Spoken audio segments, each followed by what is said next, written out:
సుమన్ టీవీలో మీ personal and business promotions కోసం కింది నెంబర్కి కాంటాక్ట్ చేయండి. గౌరవ ముఖ్యమంత్రి శ్రీ చంద్రబాబు గారి అనుభవం ఇలాంటి విపత్తు సమయంలో చాలా బలంగా తెలియజేస్తూ ఉంది, మనకి చూపిస్తూ ఉంది.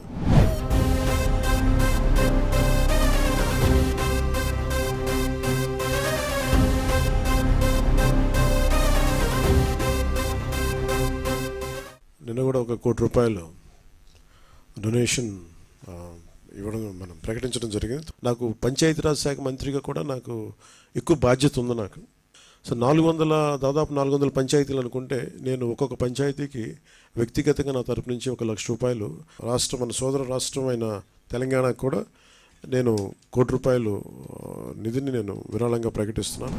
ఒకరిది కష్టపడే తత్వం, ఇంకొకరిది ఎంతైనా సాయం చేసే గుణం. ఆంధ్రప్రదేశ్కి వీళ్ళిద్దరూ వరమా అన్నట్టుగా ఉంది ఇవాళ పరిస్థితి చూస్తే. ఇంతకీ ఆ ఇద్దరు ఎవరో తెలుసా? మన ముఖ్యమంత్రి చంద్రబాబు నాయుడు, డిప్యూటీ సీఎం ఉప ముఖ్యమంత్రి పవన్ కళ్యాణ్. ఒకరికి ఒకరు తక్కువ కాదు అన్నట్టుగా కనిపిస్తున్నారు. నిజంగా ఇది ఏపీ ప్రజలు చేసుకున్న అదృష్టమా అనిపిస్తుంది. విజయవాడ నగరానికి మాత్రమే ఇప్పుడు వరద ప్రభావిత ప్రాంతంగా ఉంది. విజయవాడలో చాలా కాలనీలు నీట మునిగాయి. కాలనీలోకి వెళ్తే కష్టాలు తెలుస్తాయి, మామూలుగా కాదు. ఇక్కడికి నీళ్ళు ఉన్నాయి, కొన్ని చోట్ల ఇక్కడికి నీళ్ళు ఉన్నాయి. చిన్నపిల్లల్ని ఇట్లా భుజాల మీద ఇట్లా ఎత్తుకొని వస్తున్నారు, భుజాల మీద ఎత్తుకొని వస్తారు తిండి లేక. నిజంగా కొద్దిసేపటి క్రితం చూసాం మేము ఆంధ్రప్రభ కాలనీలో లోపల, ఆంధ్రప్రభ కాలనీలో సింగనగర్ లోపల ఏరియాలో ఇంకా ఫుడ్ అందలేదు చాలామందికి. అటువంటి ప్లేస్లో కూడా మినిస్టర్లు, ముఖ్యమంత్రి బుల్డోజర్లు, ట్రాక్టర్లు వేసుకొని వెళ్ళిపోతున్నారు నీళ్ళల్లో. చంద్రబాబు నాయుడు గారి విజువల్స్ చూసాం మనం, అనేక చోట్ల నీళ్ళు వేసుకొని వెళ్ళిపోతున్నారు. అయితే ఓ పెద్ద ప్రశ్న తెర మీదకి వస్తుంది అన్నిసార్లు. ఏంటంటే పవన్ కళ్యాణ్ ఎక్కడున్నారు? పవన్ కళ్యాణ్ ఎక్కడున్నారు? పవన్ కళ్యాణ్ వస్తే అధికారులు ఆయన సెక్యూరిటీ చూడాలి, ఈయన సెక్యూరిటీ చూడాలి, అధికారులకు సెక్యూరిటీ చూడాలి, ఈ మినిస్టర్ సెక్యూరిటీ చూడాలి. అసలే పవన్ కళ్యాణ్ ఆయన చూడడానికి 100 మంది వస్తారు, బయట నుంచి వస్తారు, పల్లపు ప్రాంతం నుంచి, వరద ప్రభావిత ప్రాంతంలో వదిలేస్తే. అసలు నిజంగా ఇవాళ పవన్ కళ్యాణ్ చేసిన ఇంకొక విషయాన్ని ఇక్కడ నేను గుర్తు చేయాలనుకుంటున్నాను. అందుకే ఇద్దరే అనే టైటిల్ ఎందుకు పెట్టాలని వచ్చిందంటే, నిద్ర లేకుండా రాత్రింబవళ్ళు పనిచేస్తున్నారు చంద్రబాబు నాయుడు. సొంత డబ్బుని ₹6 కోట్ల ప్రజలకు ఇలా విరాళంగా ఇచ్చారు పవన్ కళ్యాణ్. నిజంగా అధికారం వస్తే ఏ రాజకీయ నాయకుడైనా డబ్బులు సంపాదించుకొని డబ్బుల్ని వెనకేసుకొని సెటిల్మెంట్ చేసుకోవాలని ఆలోచిస్తారు. ఎంతోమందిని చూసాం శుద్ధపూసలు. ఎవరిని చూసినా ఎవరు శుద్ధపూస కాదు, ఎవ్వరూ శుద్ధపూస కాదు. ఇవాళ నేను చెప్తున్నాను, ఎవ్వరూ శుద్ధపూస కాదు. ఒక సంతకం పెడితే డబ్బులు ఎన్ని వస్తాయో అందరికీ తెలుసు. అటువంటి స్టేజ్లో ఉన్న ఒక వ్యక్తి అధికారంలో ఉన్నప్పుడు, అధికారంలో లేనప్పుడు రైతుల ఇళ్లకు వెళ్ళాడు, రైతులకి ఆర్థిక సహాయం చేశాడు. ఇప్పటి మన ఊళ్ళో ఇళ్ళని కూలుస్తుంటే, రోడ్డు వెడల్పుతో కూల్చేస్తుంటే ఊరికి ధర్నా చేశాడు. ఇవాళ పబ్లిక్లో ఇవాళ తన సొంత డబ్బును తీసుకొచ్చి 6 కోట్లు ఇట్లా విధిల్చాడు. మన ఈ డిస్కషన్లో ఇప్పుడు అనలిస్ట్ చందు శ్రీనివాస్ గారు కూడా మనతో తోడారు. చందు శ్రీనివాస్ గారు, సాధారణంగా గవర్నమెంట్ సంతకం పెట్టేస్తే గవర్నమెంట్ నిధుల నుంచి ఇవ్వచ్చు, ఎందుకు సొంత డబ్బులు ఇచ్చాడు అనుకుంటున్నారు మీరు? ఇప్పుడు మీరు అన్నట్టు చాలా గొప్ప విషయం, చాలా గొప్పగా ఉపోద్ఘాతంలో చంద్రబాబు నాయుడు గారి గొప్పతనం, ఒకవైపు పవన్ కళ్యాణ్ గారు. చంద్రబాబు నాయుడు గారిది 4.5 దశాబ్దాల అనుభవం. ఆ అనుభవానికే చాలా కష్టాలు ఎదురైనప్పుడు ఈయన పోరాట పటం వల్ల ఈరోజు ఆంధ్రప్రదేశ్ ప్రజలు వరంగా భావించాలి. నిజమే మీరు అన్నట్టు నేను ఒక ఇంటర్వ్యూలు చేస్తే, ఆయన మనిషి ఏంటి ఆ వయసులో 20 అని చెప్పి చాలా చక్కగా చేశారు. అది నేను చూసా పూర్తిగా. ఆంధ్రప్రదేశ్ రాజకీయాల్లో తిరుమల గారు, అతను 74 సంవత్సరాల వయసులో మనమైతేనే బయటికి రాలేని పరిస్థితిలో, మామూలుగా చలిలో పోతే బోట్లో మునుగుతామో చచ్చిపోతామో బతుకుతామో తెలియని పరిస్థితుల్లో ఎంత తెగువ చూపించి వెళ్తున్నాడు సార్. ఆయనకి హ్యాట్సాప్ చెప్పాలి మీరు చెప్పినట్టు. అదే సమయంలో ఆయన వెనక ధైర్యం ఎవరున్నారు? ఆయన వెనక పవన్ ఉన్నాడు. కాబట్టి మీరు టైటిల్ ఇద్దరు అనేది వండర్ఫుల్గా పెట్టారు. టైటిల్ ఇద్దరే. కాబట్టి ఇక్కడ ఒకటి గుర్తుపెట్టుకోవాలి రాజకీయ నాయకులు, ఇతను పోరాట పటిమ, అతనికి అనుభవం ఆంధ్రప్రదేశ్ ప్రజలకు వరం.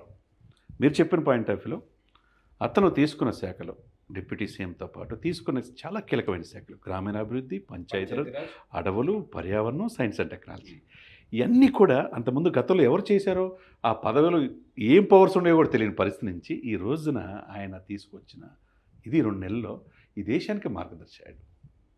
వండర్ఫుల్ అండి. ఆ విషయంలో పవన్ కళ్యాణ్ గారిని హ్యాట్సాప్ చెప్పాలి. మీరు అన్నట్టు 4 రోజులు ఏమైపోయాడు? ఏం కావాలి వీళ్ళకి? ఎప్పుడు వచ్చావు అన్నది కాదు, ఏదో సినిమాలో డైలాగ్ ఉంది సార్, బుల్లెట్ దిగిందా లేదు ఆయన సినిమానే. ఆయన సినిమా. అదేవిధంగా మహేష్ బాబుది పోకిరి. అదే సమయంలో ఆయన గుండె చెరువు, ఈయన 6 అడుగుల బుల్లెట్, 6 అడుగుల బుల్లెట్, ఆయన గుండె, ఆ గుండె బతకాలరా బాబు అంటారు ఏదో సినిమాలో, ప్రభాస్ సినిమాలో. ప్రభాస్ అంటే ఆయన ఏం గుండెరా బాబు, ఏం గుండె ఆ గుండె బతకాలి. నిజంగా ఆ గుండె. నేను ఆ మాట చెప్దాం అనుకున్నాను, మీరు భలే గుర్తు చేశారు. చెప్పండి. నిజంగా అంటే సాధారణంగా రాజకీయ నాయకులు చాలామంది చూసాము. అంటే పవన్ కళ్యాణ్ చూస్తుంటే ఒక కొత్త రాజకీయ విధానం కనిపిస్తుంది. అఫ్కోర్స్ చంద్రబాబు నాయుడు అంటే ఆయన అభివృద్ధి, డెవలప్మెంటు, సైన్స్ అండ్ టెక్నాలజీ, జనంలో ఉంటాడు, జనంలో ఆయన ఇమిడిపోయారు. ఆయన ఒక క్షణం కూడా జనం లేకుండా ఉండలేడు. పవన్ కళ్యాణ్ అనే వ్యక్తిని ఎలా ఉన్నాడో చూడాలని ఇప్పుడు జనం కోరుకుంటున్నారు. ఎందుకంటే కొత్తగా అధికారంలోకి వచ్చాడు. రాజకీయాల్లో ఉన్నప్పటికీ, ఆయన అది చేసినప్పటికీ, అనేక విమర్శలు ఎదుర్కొన్నప్పటికీ అధికారంలోకి వచ్చాడు. ఒక వ్యక్తికి అధికారం ఇచ్చినప్పుడు కదా గుణగణాలు తెలిసేవి, వివేకానందుడు చెప్పినట్టు. అయితే అధికారంలోకి వచ్చాడు. ఇప్పుడు పవన్ కళ్యాణ్ మామూలు వ్యక్తిగానే, నా డబ్బులు వేరు, గవర్నమెంట్ డబ్బులు వేరు అనుకోవచ్చు. అనుకోవచ్చు. మీరు ఏమీ లేనప్పుడు, మీరు అన్నారు ఇందాక మాట, ఏమీ లేనప్పుడే 5,000 మంది రైతులకి 34 కోట్ల రూపాయలు తన బిడ్డల డిపాజిట్లు కూడా తీసేసి ఇచ్చాడు సార్. ఏమీ లేనప్పుడు ఎమ్మెల్యే కూడా గెలిపించారు 2 చోట్ల. 10 సంవత్సరాల దశాబ్దం పైన పోరాడాడు. ఈ రోజున ప్రజల్ని ఆ సొంత డబ్బులు పక్కన పెట్టండి, అయిపోయింది. మీరు అన్నట్టు నేను నెల జీతం తీసుకుంటాన్నాడు పంచాయతీలో అసలు నిధులే లేవు, నా ఫర్నిచర్ నేనే తెచ్చుకుంటా అన్నాడు. చివరికి ఆయన ఈ రోజున సొంత డబ్బుని 400 గ్రామ పంచాయతీలు ఈ నీటిలో మునిగిపోయినాయని, ఒక్కొక్క పంచాయతీకి ₹1,00,000 అంటే ఎవరు ఈ దేశ చరిత్రలో, తిరుమల గారు మీకు దాదాపు 3 దశాబ్దాల అనుభవం ఉన్నది, ఈ దేశ చరిత్రలో ఏ ముఖ్యమంత్రి కానీ, ఏ ప్రధానమంత్రి. జనంలో సోషల్ మీడియాలో ఒక క్వశ్చన్ వస్తుంది. ఏం క్వశ్చన్ వస్తుంది అంటే, పవన్ కళ్యాణ్ కేవలం పబ్లిసిటీ కోసము, నేనే గొప్ప అని చెప్పుకోవడం కోసము, లేకపోతే తన దగ్గర సినిమా డబ్బులు బోల్డ్ ఉన్నాయి, టికెట్ డబ్బులు వసూలు చేస్తున్నాడు కాబట్టి ఆ డబ్బులతో ఇస్తున్నాడు అనుకుంటారు. దీనికి ఏం చెప్పొచ్చు మనం? ఇప్పుడు రోజు సినిమా తీస్తే 2 కోట్లు, సంవత్సరానికి 1000 కోట్లు, ఇవన్నీ వద్దనుకున్నాడుగా. ప్రజల కోసమే దశాబ్దం పైన పోరాడుతున్నాడు కదా. సినిమా తీస్తే 100 కోట్ల నుంచి ఆ 3 సినిమాల్లో కూడా షూటింగ్ కూడా టైం ఇవ్వట్లేదుగా. ఎందుకు చేయాలి సార్? 40 సంవత్సరాలకి 400 సినిమాలు తీసిన అనుభవం ఉంది ఆయనకి. అగ్ర హీరోగా చలామణి అవుతున్న వ్యక్తి ప్రజల కోసం ఎక్కడో సుగాలి ప్రీతి ఇన్సిడెంట్ జరిగితే వాళ్ళ అమ్మాయిని అత్యాచారం చేస్తే ఎవరు పట్టించుకోలేని నేటి తరం రాజకీయ నాయకుల్లో నేనున్నానమ్మా అని ఒక అపన్నాస్తం అందించాడు. ఎక్కడో ఉద్యానంలో రైతులు, అక్కడ కిడ్నీ బాధితులు వేలాది మంది చనిపోతుంటే 4 దశాబ్దాల్లో ఏ ప్రభుత్వం పట్టించుకోకపోతే లండన్ నుంచి డాక్టర్ని పిలిపించి చేపించాడు సార్. ఏంటి సార్ అది? మీరన్నట్టు ఇప్పటం గ్రామంలో గోడలు కూల్చేస్తే సొంత డబ్బులు ఆ ఫ్యామిలీకి లక్షలాది రూపాయలు ఇచ్చి సహాయం చేశాడు. ఎక్కడ భవన కార్మికుల కోసం, ఎక్కడ మత్స్యకారుల కోసం, ఎక్కడ బోట్లు తగలపడిపోతే 3 కోట్ల రూపాయలు సహాయం. ఏంటి సార్ ఇవన్నీ పబ్లిసిటీ కోసం చేస్తాడా? ఈ చేతికి చేసిన సహాయం రెండో చేతికి తెలియదు సార్. ఇప్పటి వరకు నాకు తెలిసి 100 కోట్లు చేసి ఉంటాడు సార్. ఈరోజు 6 కోట్లు. ఈ దేశ చరిత్రలో ఎప్పుడైనా ఉందా? ఆ సీఎంకు ₹1 కోటి, ఈ సీఎంకు ₹1 కోటి ఇచ్చామని చెప్పి కార్పొరేట్ సోషల్ రెస్పాన్సిబిలిటీ కింద చూపించుకునే ఈ కంపెనీలు, బడా పారిశ్రామికవేత్తలు, ప్రముఖ అగ్ర హీరోలు, ఈ దేశ చలామణి చేస్తున్న ఒకటి కాదు సెలబ్రిటీస్లు ఎవ్వరికి లేని విధంగా ఈ రాష్ట్రానికి చేయాలని ఆ తలంపు ఎవరికైనా ఉంటుందండి? 400 పంచాయతీలు, 400 లక్షలు అంటే 4 కోట్ల రూపాయలు. 4 కోట్ల రూపాయలు నేను స్వయంగా ఇస్తానంటున్నాడు. నేను ఇప్పటికి కూడా ఇంకా ఎక్కువ ఇవ్వాలన్నది నాకున్న వనరుల రీత్యా ఇప్పటికి ఇది ఇవ్వగలుగుతాను అంటున్నాడు. సొంత డబ్బు. ఇక్కడ డిప్యూటీ సీఎం వ్యక్తిగతంగా అంటే చాలా స్పష్టంగా చెప్పాడు. ఈయనకి వీళ్ళిద్దరికి గ్యాప్ తేటానికి శతవిధాల ప్రయత్నం చేస్తున్నారు. 4 రోజుల నుంచి బయటకు రావట్లేదు అంటారు. ఆయన ఏమన్నాడు? ఆయన పని ఆయన చేస్తున్నాడు అంటున్నాడు. ఈయన వస్తే మీరు అన్నట్టండి ఒక ఆయనకి రక్షణ నిజమేనా? ఇది ఈ చర్చ నిజమేనా? ఎందుకంటే చంద్రబాబు ఒకవేళ పవన్ కళ్యాణ్ వస్తే, చంద్రబాబు గారు పొద్దున్న లేస్తే నీళ్ళలో ఉన్నారు, పడవల్లో తిరిగారు, వాటర్లో ఎక్కడెక్కడ, సింగనగర్లో అయితే ఆయన తిరగని ఇల్లు లేదనుకుంటా. సాధారణంగా మన టీవీ రిపోర్టర్లు కావచ్చు, రిపోర్ట్ చేసి వీళ్ళు కూడా తిరగలేదేమో. చంద్రబాబు గారు ముఖ్యమంత్రి అయ్యి ఉండి ఒకటి రాత్రి 4 గంటల 16 నిమిషాలు 2వ తారీఖున కలెక్టరేట్లో వచ్చి పడుకున్నాడు. ఆయన సింగనగర్ తిరగని నిల్లు లేదనుకుంటారు. కానీ నిజానికి పవన్ కళ్యాణ్ వస్తే చంద్రబాబు నాయుడు చరిస్మా అక్కడ తగ్గే అవకాశం ఉండేదా? ఇక్కడ అది కాదు సార్. ఇక్కడ ఒకటి ఏంటంటే వాళ్ళిద్దరు కూడా ఒకరికొకళ్ళు, మీరు అన్నట్టు ఈ టైటిల్కి ఇద్దరే అన్నట్టు వాళ్ళకొకళ్ళు తండ్రి కొడుకుల బంధం. లోకేష్ బాబు గారికి పవన్కి అన్నదమ్ముల అనుబంధంలాగా ఉంది. వాళ్ళిద్దరూ పక్కనే సీఎం, డిప్యూటీ సీఎం. నేను డిప్యూటీ సీఎం అనుకోవట్లా, సహ ముఖ్యమంత్రిగా ఆయన గౌరవిస్తున్నాడు. పవన్ ఏంటి తెలుసు, పవన్ యొక్క క్యాపబిలిటీ తెలుసు, కెపాసిటీ తెలుసు. ఆయనే తెలుసుకొని అధికారులంతా చెప్పి చంద్రబాబు నాయుడు గారు ఆయన ఈ 74 సంవత్సరాల వయసులో వెళ్తున్నాడండి, మీరు కూడా వస్తే మీకు సెక్యూరిటీ కల్పించలేరు. అందులో అభిమానులు ఎక్కువ ఉంటారు. ఎందుకంటే ఆయన లెగసీ, ఆయనకి లక్షలాది మంది ఉంటారు. ఆయన చూడటానికి ఎగపడతారు. అసలుకి ఆబ్జెక్ట్ పోద్ది.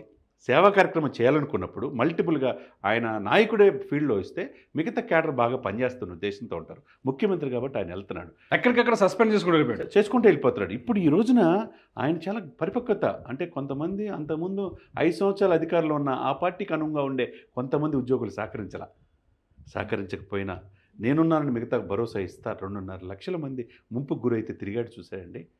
అధునాతనమైన క్రేన్లు తెలంగాణలో కూడా లేవు, మిగతా స్టేట్లో కూడా.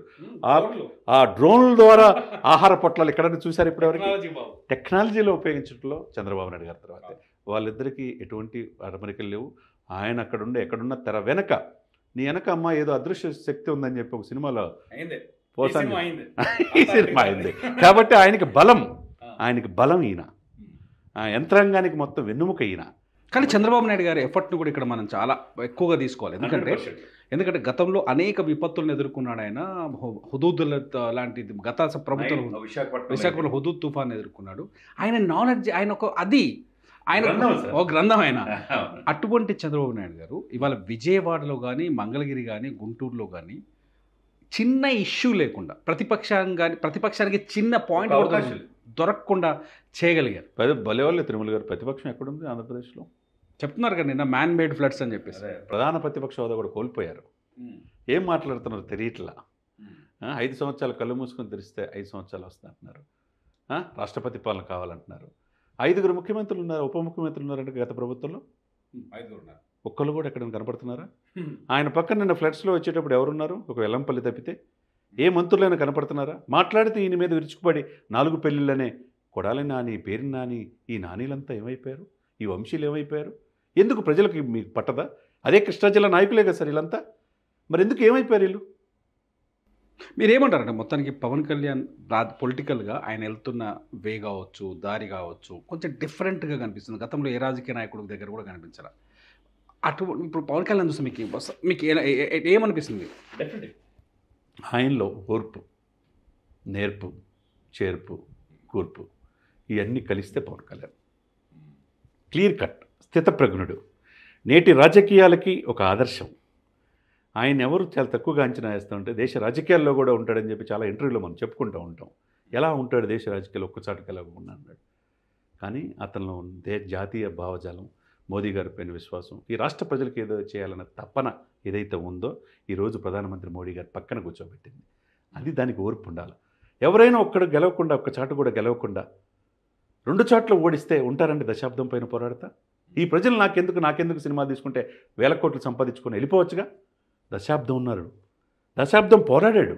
ప్రజల కోసం చేయాలని 100% స్ట్రైక్ రేట్తో 21 సీట్లు వచ్చినాయి, 2కు 2 ఎంపీలు వచ్చినాయి. అది రాజకీయం అంటే. నేటి తరం రాజకీయ నాయకులు ఆయన్ని చూసి నేర్చుకోవాలంటారా లేదంటారా? నేర్చుకోవాలి. కనిపిస్తుంది క్లియర్ కట్ కనిపిస్తుంది. మొత్తానికి ఒక ఎఫర్ట్ అయితే కనిపిస్తుంది. ఇక్కడ ఏంటంటే ఇద్దరు టైటిల్ పెట్టడానికి అర్థం కూడా అదేంటంటే మొత్తంగా నిన్నంతా 2 రోజుల పాటు ముఖ్యమంత్రిగా చంద్రబాబు నాయుడు గారు నీళ్లలో ఉంటూ నైట్ నిద్ర లేకుండా ఫుడ్ సప్లై చేస్తూ తిన్నారా తినలేదా కనుక్కుంటూ ఏ అధికారి పనిచేస్తున్నాడో ఏ అధికారి పనిచేస్తాడని చూస్తూ ఎంతో ఎఫర్ట్ పెట్టారు. కట్ చేస్తే ఇవాళ సహాయం చేసే దగ్గరికి వచ్చేసరికి పవన్ కళ్యాణ్ ముందు వరుసలో మొదటి స్థానంలో నిల్చున్నారు. నిజంగా ఆంధ్రప్రదేశ్కి ఇవాళ వచ్చిన ఇంకెటువంటి విపత్తు వచ్చినా, ఎటువంటి పరిస్థితులు వచ్చినా ఎదుర్కొనేందుకు ఇద్దరు బలమైన వ్యక్తులు, శక్తులుగా ఉన్నారు, మంచి యుక్తిపరులు అనే విషయం ఇలా స్పష్టంగా కనిపిస్తుంది. థ్యాంక్ యూ చంద్రసేన్ గారు, ఈ డిస్కషన్లో పాల్గొన్నందుకు చాలా హ్యాపీగా ఉంది. ఎందుకంటే ఈ సబ్జెక్ట్లో మిమ్మల్ని తీసుకురావడం, నిజంగా పవన్ కళ్యాణ్ చేసిన సహాయం పైన మీరేమంటున్నారు? వ్యక్తిగత ప్రతిష్ట కోసమే పవన్ కళ్యాణ్ డబ్బులు ఇచ్చాడా, లేకపోతే హృదయపూర్వకంగా మనస్ఫూర్తిగా జనం కోసం ఈ డబ్బులు ఇచ్చాడా? కామెంట్స్ చేయండి. మీ కామెంట్స్ పైన నేను మరో వీడియో చేస్తా. చూస్తూనే ఉండండి సుమన్ టీవీ.